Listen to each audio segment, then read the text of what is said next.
Hey there my peeps, Grammy T from Grammy T Knows. Welcome back to the channel. Today I want to show you how you can quickly and easily create your own personalized Christmas card. So we're going to start by going to canva.com and we're going to type in Canva and enter, and it opens up to the interface. If you have an account, you can go on and log in. If you don't have one, you can sign up for free. Once you log in, come here to create a design. You can type in the project you want to create in the search engine. So I'm going to create a Christmas card and I want it in portrait. So that's what I type in. Once you make your decision, you will go into the actual editor. Be advised that whenever you see this Crown and Pro, these are for paid subscriptions only. However, there are so many more free templates out there. I just want you to be aware of that. For instance, here are some free ones here. Wherever you don't see the symbol, it's free to use. And there are plenty out there, so don't be concerned. Okay, so I'm going to use this one right here. Just click on it and it will come into the editor for you. And as you can see, there's not a whole lot you have to do here, but you can still make this your own. So we're going to begin by first bringing in the image that we want to use. We're going to come right here and click on Uploads. And this is the image that I'm going to use. However, if you don't have your image already uploaded, you would come here to Upload Files, click on that, and then it would open up to where your files are. And then you would choose your file. So now you can bring your image over into the editor. As you drag it into the editor, it's going to snap in the background, or you're going to have to guide it to snap right in this area here, just like that. So let's begin to make some changes. We're going to click on the background here, come up here to the color picker and click on it.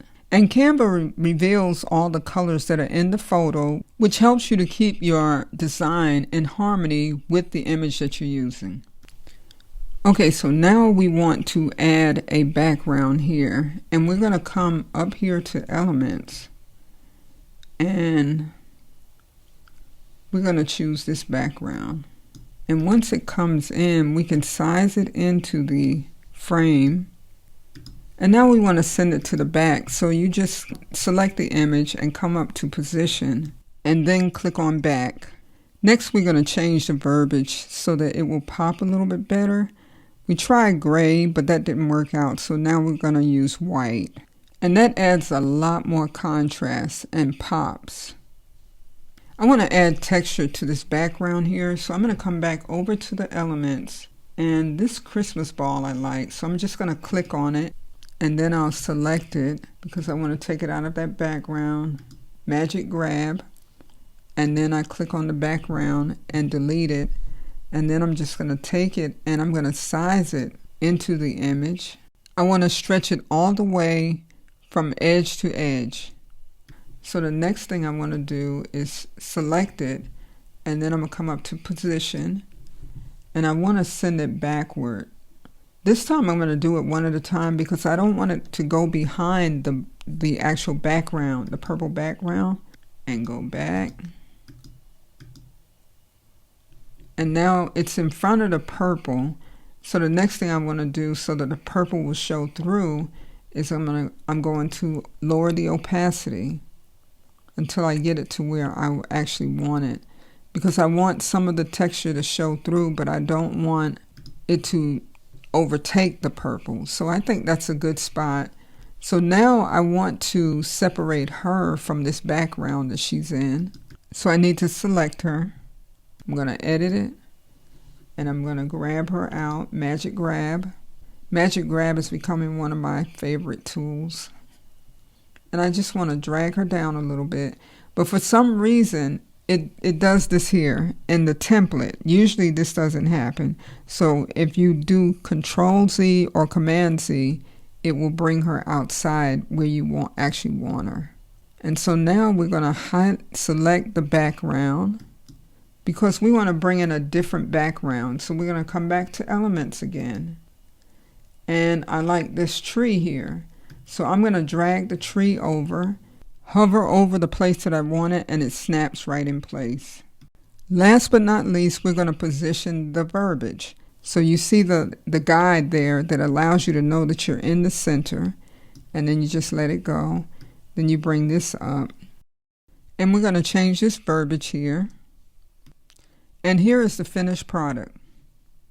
Now before we share it, we're going to label it, and that'll make it easy to find it for future references. Now come up to share, and these are the options. You can download it, you can share it to social, or you can print it. We're going to download it this time. And we're going to come up here and change the format to JPEG. If you're going to print, go to 100, but you can leave it right at 80% if you're going to share it electronically.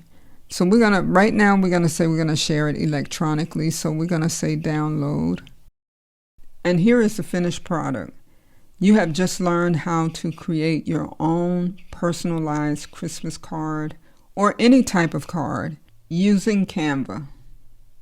Let me know in the comments section below if this is a tool that you can use in future references for any type of card. As always, I thank you so much for watching, and I will see you in the next video.